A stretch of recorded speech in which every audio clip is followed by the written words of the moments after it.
Эгер сиз чыркыраган чындыкты, жүрөккө жакын эмоцияны уккуңуз келсе, биздин модераторго жазылыңыз.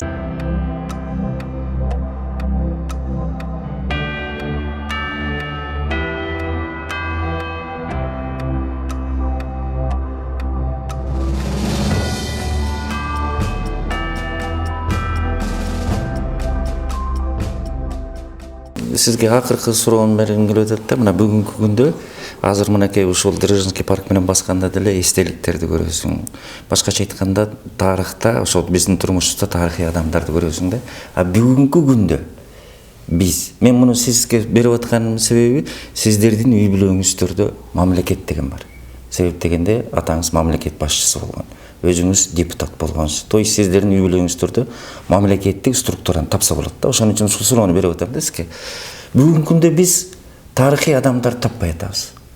Тарыхый адам турса дагы аны көрбөй, жолотпой, жанагындай фанатизм менен аны жок кылып аткандайбыз да. Сиздин оюңуз?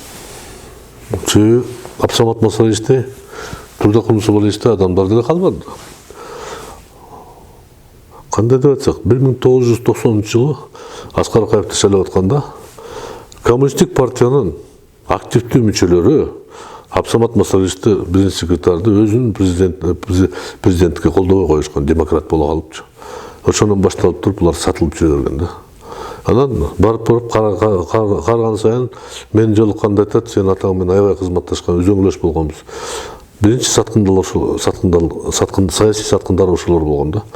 Эми ошого көнгөн нерсени ошо 30 жылдан бери кайталап атышат да. А ошол аксакалдарыбыз жаштарга үлгү көрсөткөндөн кийин жаштар деле ошону кайталайт да. Ошондуктан сиз айткан туура, биз таба албайбыз андай кишини. Ал киши, андай кишилер система тарбиялаш керек да. Садыр Жапаров президент болуп чыгарды. Бирок биринчи кадамдан баштап, мына досум экөөбүз, мен наркы дос айтат, мен муну бийликке отургуздум дейт. Ал антип айтпаш керек, аны болсо деле аны айтпайт да. Элге айтып, мына мен досумду камактан чыгардым, төргө отургуздум.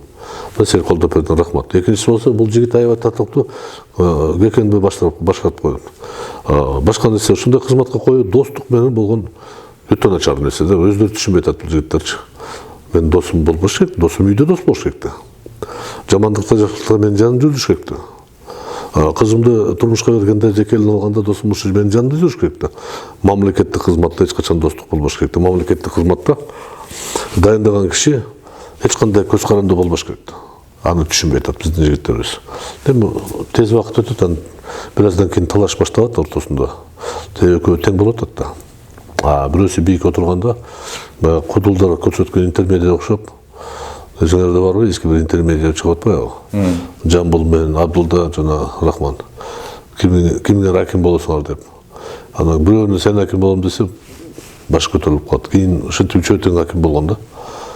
Ошондуктан бизде андай инсандарды тарбиялаш керек, убакыт өтөт. Сиз Абсамат Масаличти жакшы жылы сөз айттыңыз, рахмат. Бирок менин эсимде бар.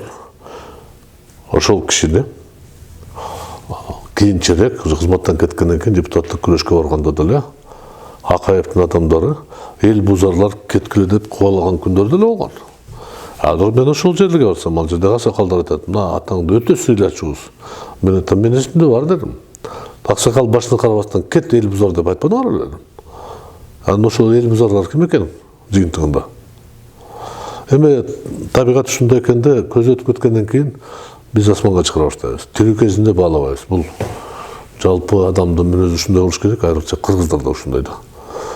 Иштеп жаткан адамды мен деле каршымын, мактабаш керек да, бирок жардам бериш керек да.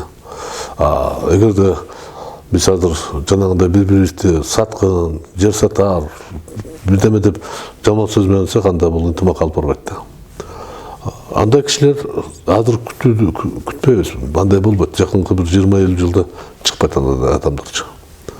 Алар системанын көптөгөн жылдары тарбиялаган системанын жыйынтыгы болот да. А бизде система жок. Бизде азыр идеология жок, система жок. Бизде төкө баягы кыргыздын сөзү болуп калды. Красавчик, не красавчик деген түшүнүктөр болуп калды.